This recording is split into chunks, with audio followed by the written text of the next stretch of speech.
wanted this Rupa Asia retreat to have different aspects of the different aspects of the activity. For example, in a life, we have in a life we also have immediate needs in the life. For example, everybody needs good health. Everybody needs a good health of themselves, their family. Then everybody needs certain amount of money, certain amount of success, job in their career. These are in good health. These are something that is the immediate need. It's nothing to do with the enlightenment or there's something far away, but there's something very immediately need. And these immediate needs are also very important. You have to give importance to that. That is why because if you don't give immediate importance to your present situation in your life, for example, you don't care about your health, you don't care about your family, you don't care about your finance, and then you try only to do, okay, now I only care about the Dharma.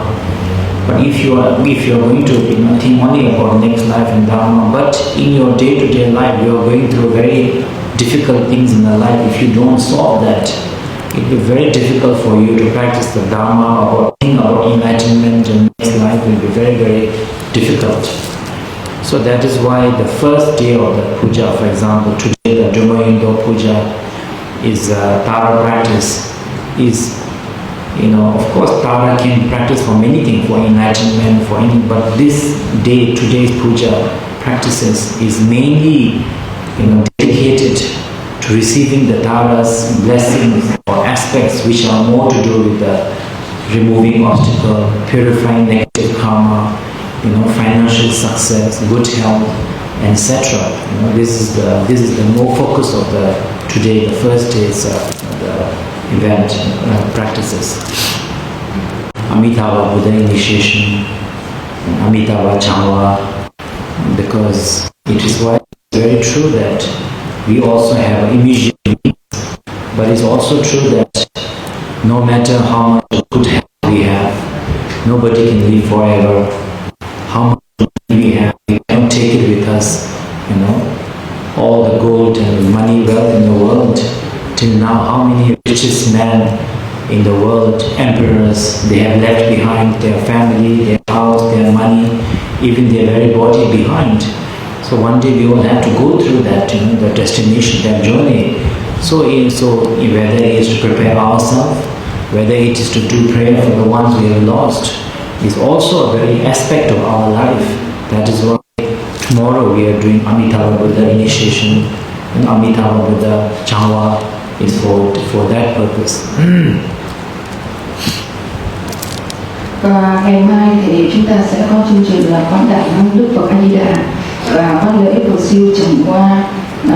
Mặc dù là chúng ta có những cái mong nguyện căn bản đời thường như là sức khỏe và tiền bạc thành công trong công danh sự nghiệp, có thể là chúng ta có rồi đó, nhưng mà dù chúng ta có giàu tới cỡ nào, chúng ta có khỏe tới đâu, hay là chúng ta có tất cả mọi thứ, thì khi mà vô thường tới thì tất cả những cái thứ đó chúng ta không thể đem theo được, và chúng ta sẽ để lại phía sau, và chúng ta đang đi một mình. Chính vì vậy cái lộ trình mà sanh tử là ai cũng phải trải qua, cho nên chúng ta phải chuẩn bị. Và khi mà chúng ta có chuẩn bị như vậy thì chúng ta mới là biết được cái con đường mình đi về đâu. Chúng ta phải chuẩn bị cái hành trang cho mình, cho nên cái việc chúng ta thực hành pháp tu của Đức Phật A Di Đà hay là có lễ trần qua là giúp cho chúng ta chuẩn bị về cái việc mà chúng ta sẽ ra đi, và đây là cái việc mà chắc chắn ai cũng sẽ trải qua. And from Monday onwards, we are doing the Dragon Yogi teaching, and then the Poa. That is because there are, once you have your immediate needs are fulfilled, it's very important to have a spiritual practice in the life. Because without a spiritual practice, the life's trouble is never ending. I once read somewhere that what is the rich? If you ask question in the internet, what is the rich? The answer is it depends on how much you spend, how much you need. That defines whether you are rich or not. And there was a very interesting I think a documentary, I think Netflix, they say design your rich life, which means that which of course it is because that person is not a spiritual person, so he's not using the Dharma word. But what that person is saying that whether you feel rich or not depends on your mind.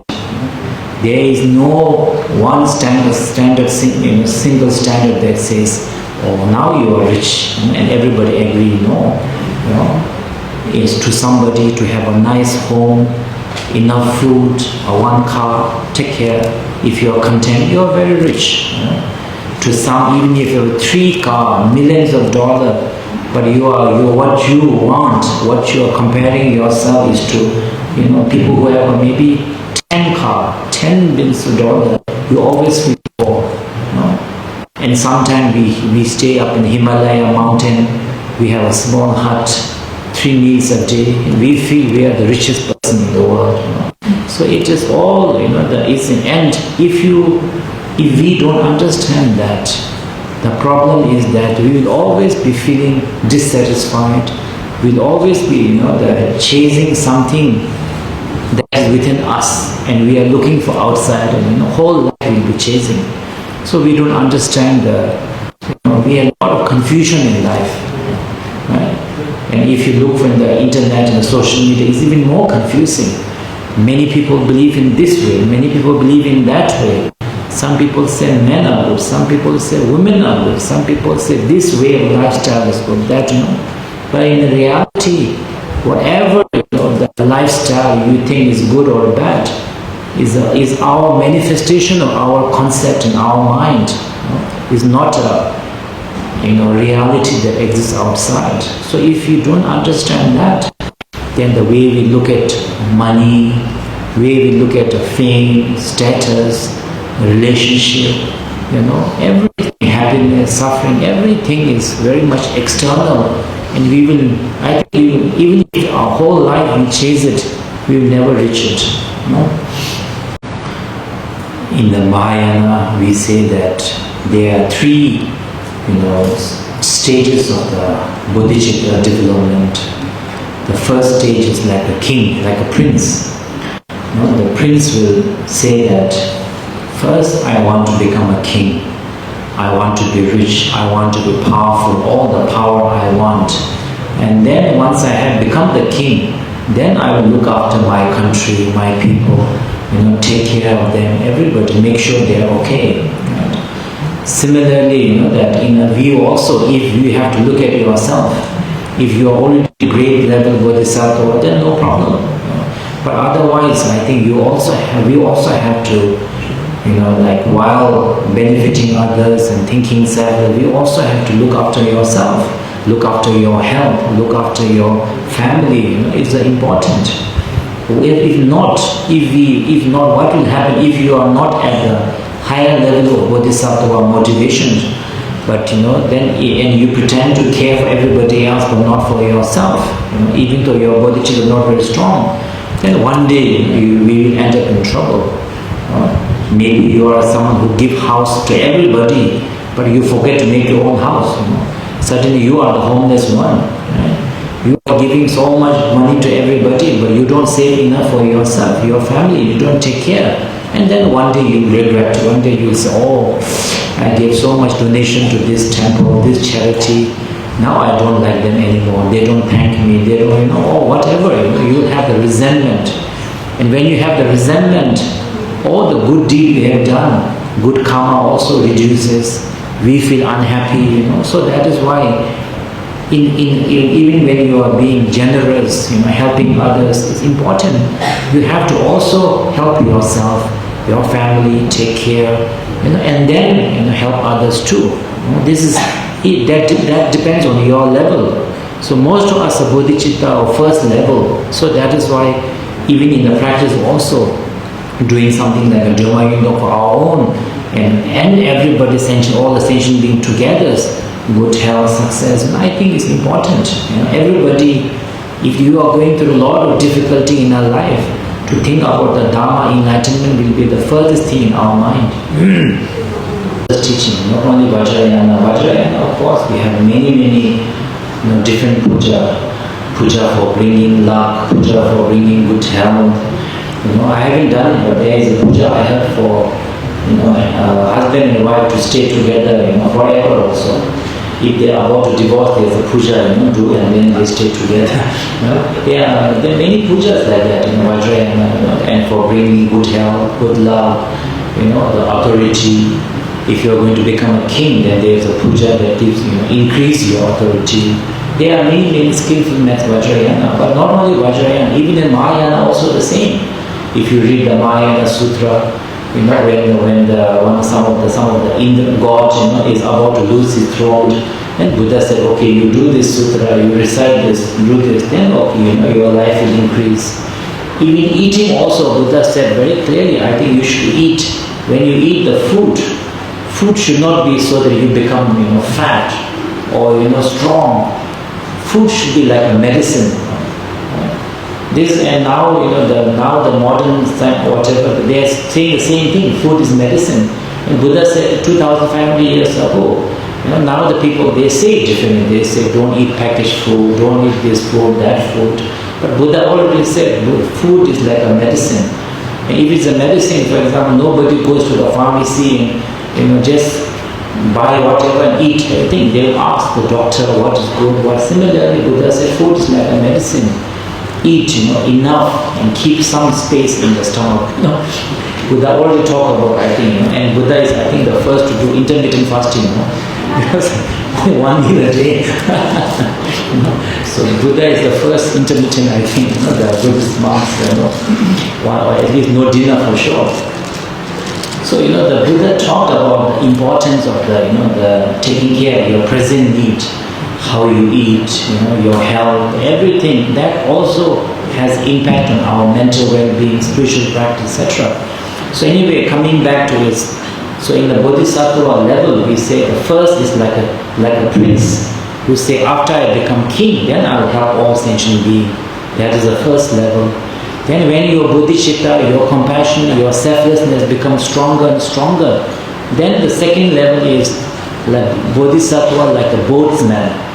Say that me and all the, like a captain, me and all the passengers, we go across together. And then one day the highest level of bodhicitta, when your bodhicitta is so developed, then your bodhicitta becomes like a shepherd. So shepherd will first go first, check if there's a danger, then come back, take the sheep, and make sure all the animals go first, he come the last, always protecting them, taking care. They always think about the animal first, he the last. So that is why the great bodhisattva like Avalokitesvara, they say that until every sentient being become enlightened, I will not become enlightened. Because their bodhicitta has become so great, their compassion. And how do you become a great bodhisattva? It is not a decision. It's not, tomorrow I want to be good bodhisattva. No. Small things, Like every day when we do morning prayer, we say, today I'm going to do Tara practice for myself and all the mother sentient beings. And at the end of your practice, I dedicate my merit to every sentient being who want happiness, do not want suffering. And when you do this repeatedly, then slowly our selfishness decrease, selflessness increase. It is a natural thing. It's a natural progression. But at the same time, we also have to know where our levels are and do accordingly, live our life accordingly. It's very important. Otherwise, I feel that if you don't do according to your level and slow progress, then one day, I think there may come a time when you feel that, that after doing Dharma, I'm not happy, I become poor, or I don't know, something like that. That may happen, especially if you're a lay person. If you're a monk or a nun, that's different. There's life already dedicated fully to the Dharma. But if you're a normal person, step by step, first the king like Bodhisattva, then the captain like Bodhisattva, and then slowly shepherd like Bodhisattva. Since today is more about clearing obstacles, being protected, especially the Dharma Yindok practice, Tara practice in general, and especially the practice of the Dharma means Tara Yindok means this prayer and practice has even the power to repel the war also. So this is a very powerful practice. So how are we? How does it function? How does it? What is the basis of clearing obstacle? It is based on law of the karma. Right? All the obstacles in our life arises due to cause conditions. Cause the conditions of the previous life, cause the conditions of the present life we have done, right? Or maybe in the past or present we killed others, we have a short life. In the past and present life we have made other people fearful, tortured them, made them fear, insecure. So in this life we have the same kind of karma. We gave them sickness, we took away their wealth. So in this life we have the karmic debt of the being poor, somebody robbing us. So all the obstacles arises due to cause condition. So in order to purify the cause condition, in the Dharma Yindok practice, especially we, first of course we visualize the Tara herself. And I think I don't need to talk about Tara because I think all of you have been Tara practitioner for many years. Tara is a manifestation of Kuan Yin. Tara is also the princess who take a vow that just by hearing my name, practicing, they are able to liberate the suffering and danger of all the beings, fulfill their wishes.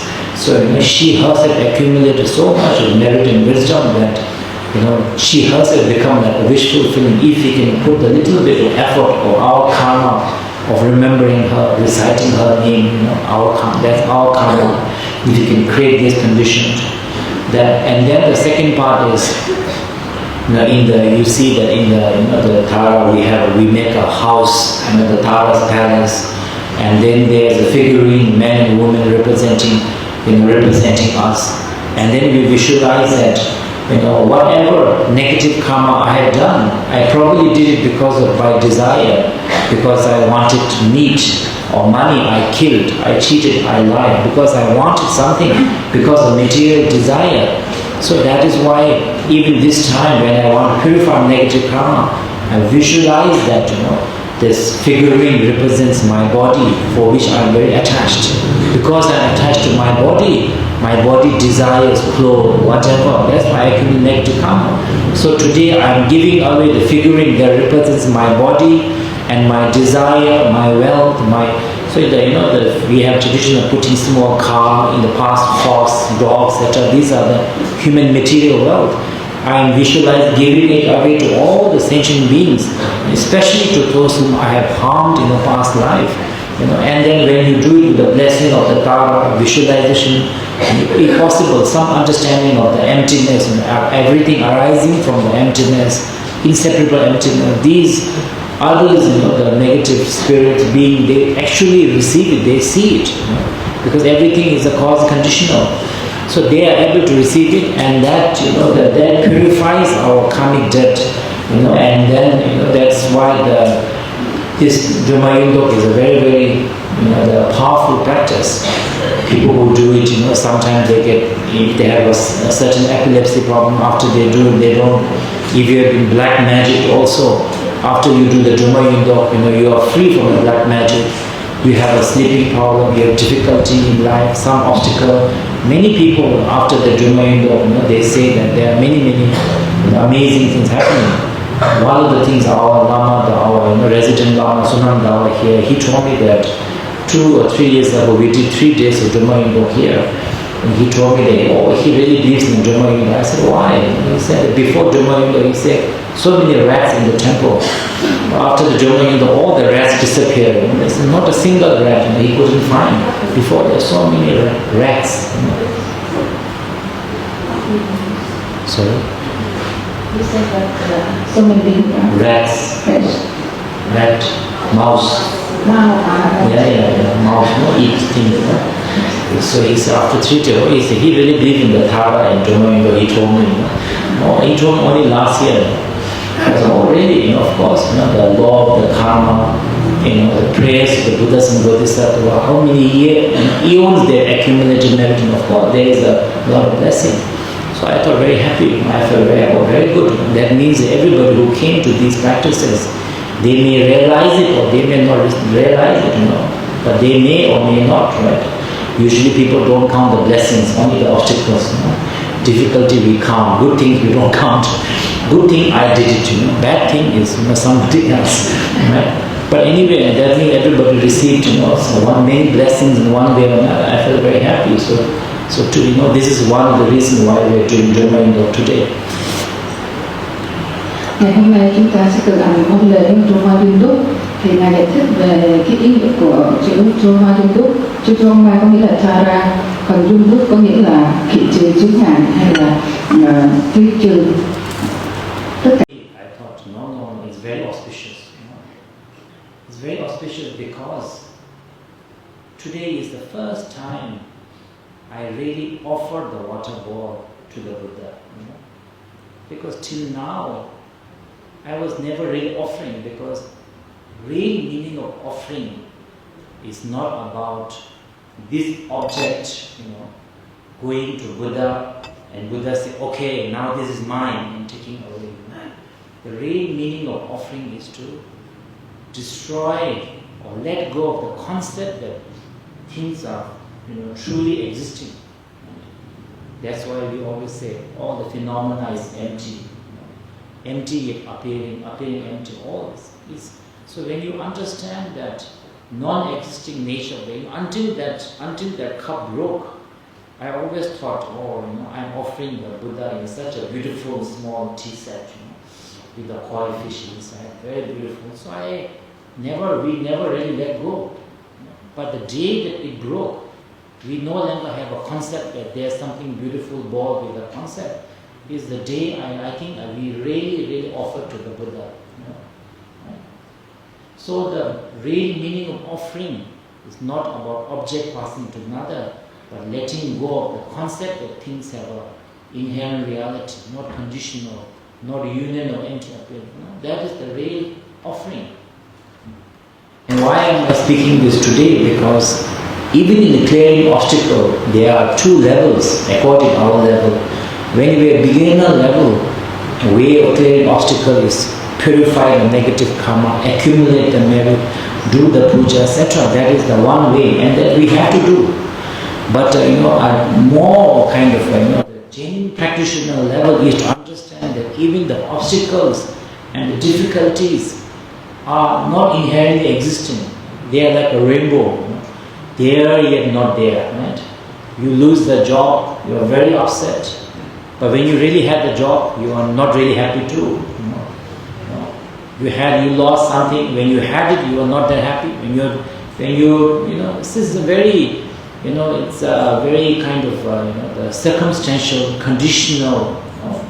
So that is why the real offering is even when obstacle comes, also understand.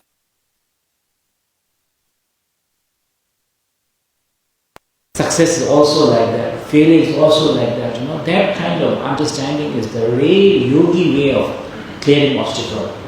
So in the future, if we are all lucky enough to become a real dragon yogi, then we don't need to do Dharma window. We don't need to resing all the obstacles are dissolved into the shunyata. That's it. That is no more puja, no more window. But according to our level, we have to do that.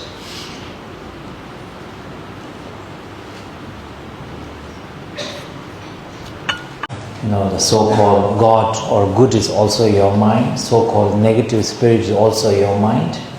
In this great mandala of the shunyata, there is no dualistic concepts of a good and bad, or success, failure, good and demon and God, and all of these arising are due to conditional, right?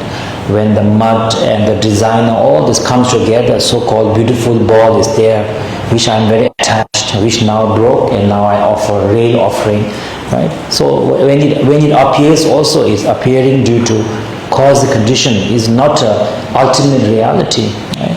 So and so-called all the obstacles, I dissolve it into the great shunyata, great undefinable nature. Right? That is so in the Dhamma Yunda also at the last stage, there is where you dissolve all the tara into yours, remaining nature of the mind. That is the secret way of clearing obstacles.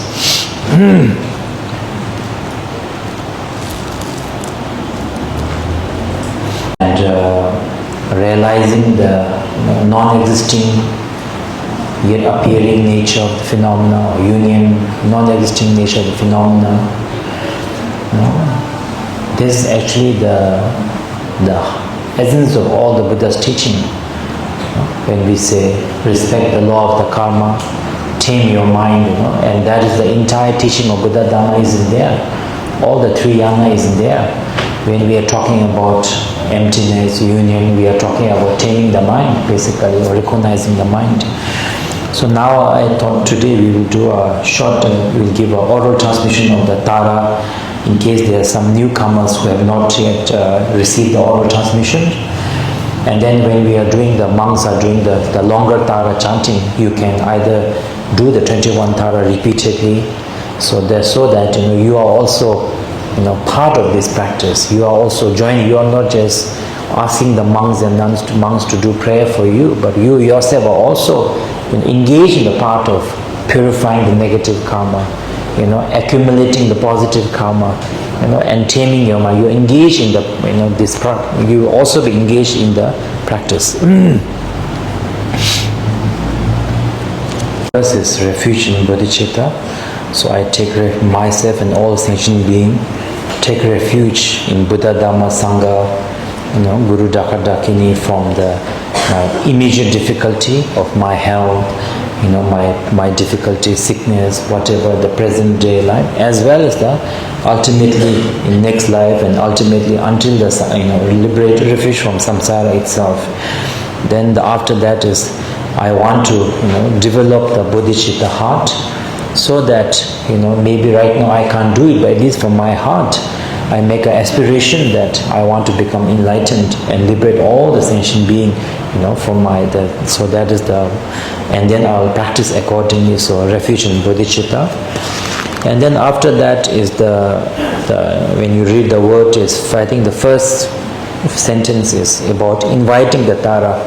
So relatively speaking, conceptually speaking, Tara's Pure Land is in the southern direction, and in the protocol Potala or Uloka Peshinkam, from there we visualize inviting the Tara, 21 Taras in front of us, and then we do 7 practices, 7 the ways of accumulating merit. Then the 7 practices of the Mahayana and Vajrayana. The first one is doing prostration. So physically doing prostration or mentally doing prostration. Of course, there's a lot of accumulation of merit, but a lot of accumulation of merit. They say that it is said in the sutra that amount of earth your body covers, from there till the end of the earth, for each atom we accumulate the merit of becoming king of universe. But also, not only is it the accumulation of merit, but it's also a way to purify and tame our mind, especially of the pride. Because when you have a pride,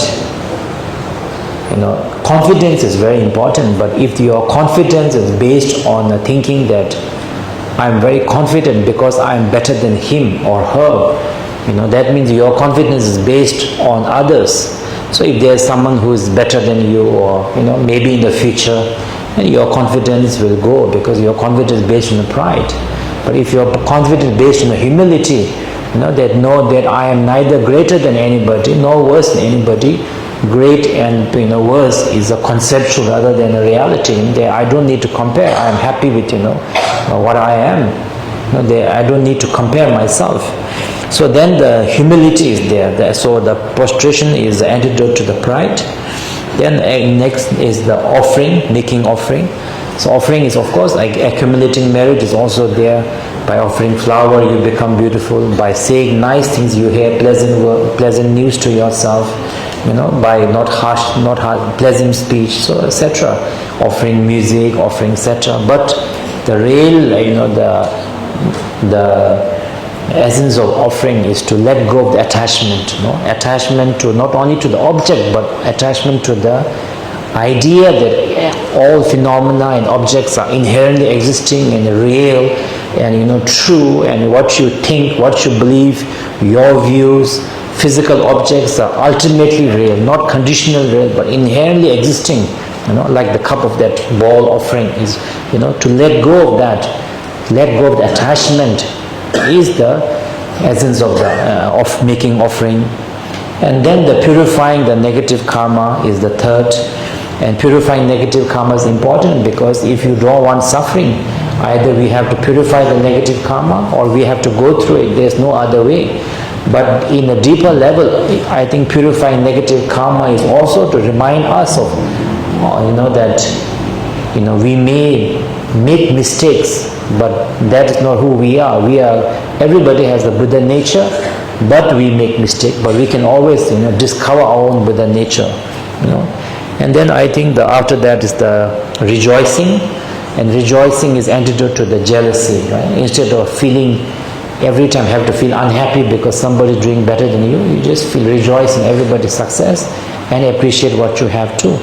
So jealousy, and then requesting to give teaching for all the Buddhas and Bodhisattvas, is different teachings. Teaching of, please give teaching of Mahayana to people who will benefit from Mahayana. People who will benefit from Vajrayana, please give teaching of Vajrayana. People who benefit from Theravada, please give Theravada teaching. And these things you only not have to say it, but you have to mean it. And this is very important, because if you don't have this kind of respect to all the yanas, then that also can be unhappiness. Maybe you are a very strong Vajrayana practitioner, and you see somebody looking like Mahayana, you say, oh, I don't like this, this is not real, I don't respect that. Or you are very strong Theravada and you see a Mahayana, oh, I don't respect that, The moment you see a temple, Buddha is the same but look like Mahayana Buddha, you feel angry, or you don't feel unhappy, you don't feel anything, you don't feel unhappy. So even though you are a Buddhist, but if you have a lot of discrimination, you shouldn't have discrimination against anybody, but especially within the Buddha Dharma, then even though you are Buddhist, Buddhism, different aspect of Buddhism can also make you unhappy, resentful, competition, so many things, sometimes even within the religion also, that's why people say sometimes religion caused the biggest wars in the world, the biggest problem is because of this kind of attitude, So you can follow whatever tradition you want, but we have respect to all the yanas Buddha gave according to different people's mentality. So this is the very important aspect. And then the last one is, I think, the Buddhas to live long. So Buddhas to live long is, so whenever is antidote to the ignorance, especially ignorance about the dualistic concept. When there's no Buddha, there's no teacher. When there's no teacher, there's no one to show us the true state of reality. So we are either in this camp or that camp. We always feel our view is the right and ultimately truth, not a relative truth. Relatively, of course, you have to believe whatever is your, but it's not the ultimate truth. So that is antidote to, I think, the ignorance. And then the dedication of the merit is so that that before our good karma can be destroyed by doubt and negative emotion, if we dedicate it for the temporary and ultimate happiness of yourself and all the sentient being, it is like a dropping your water, one glass of water into the ocean. So until the ocean has dried up, until you have reached enlightenment, your merit will not disappear. So in a way, these 7 ways of practicing is in a very simple, and many of us, I think, when we do the 7 practice, we don't really go into the depth of it, But I think to go into the deep, especially if you want to practice something very short but very profound, 7 ways of the accumulating merit is very important.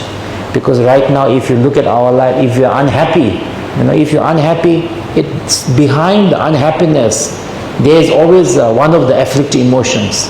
Maybe because of our pride, we are feeling unhappy. Maybe because of our attachment to some concept of the what is rich and poor, what is success, what is, there is unhappiness. Maybe it's because of jealousy that we are feeling unhappy. Maybe it's because of, sectarianism that we feel unhappy. Behind all unhappiness, there is a negative emotion, there is a cause and effect. Nothing, comes out of, without reason. And most of the reason, of course, you can, directly speaking, it's the object. Maybe it is because I didn't get my job, or I didn't, my family is having this problem, or, I don't know, whatever physical kind of the, reasoning is there. But behind, if you go a little bit deeper, there is an emotional reason behind it. And usually it's associated with the afflictive emotions. So, and this is how it is said that if you do the 7 branch prayer very nicely from your heart, you may not get enlightened immediately, but at least for the time it will definitely subdue the afflictive emotions. Right? So it can have a very, kind of profound mental health benefit too. And then next is the 21 taras. So 21 taras represent different aspects of different activities of tara. Some tara to cure sickness, some to protect from poison, some from black magic, some from disharmony, some from poverty. So that is why, but if you cannot visualize all the 21 taras, you can just visualize the green tara surrounded by the 21 tara. And then generally tara, left hand is holding the upella, green lotus, right hand is in the wish fulfilling jewel. That's how we usually visualize. Then sometime when you are in a danger, when you wish to protect yourself and others, you visualize the wish fulfilling mudra into the protective mudra. And when you want to focus on the purification practice, and especially curing sicknesses, purification, you visualize from the tara, the nectar drops and enters into you and all the sentient beings' body, and all the negative karma comes, negative karma, sickness, or negative spirit comes out, and your body becomes filled with the nectar from the tara's body. So these are the different types of visualization. And then white tara especially for longevity. And then the dedication, dedication is the whatever merit I've accumulated from the 7 branch prayer, refuge, bodhicitta tara, I dedicated for my own happiness, temporary and ultimate, as well as all the sentient beings. So the practice has a 3-part. First is the motivation, the bodhicitta refuge and bodhicitta motivation. Second is the doing the practice with focus and concentration. And third is the dedication. So after this we will do the tara together one time. It will be oral transmission at the same time.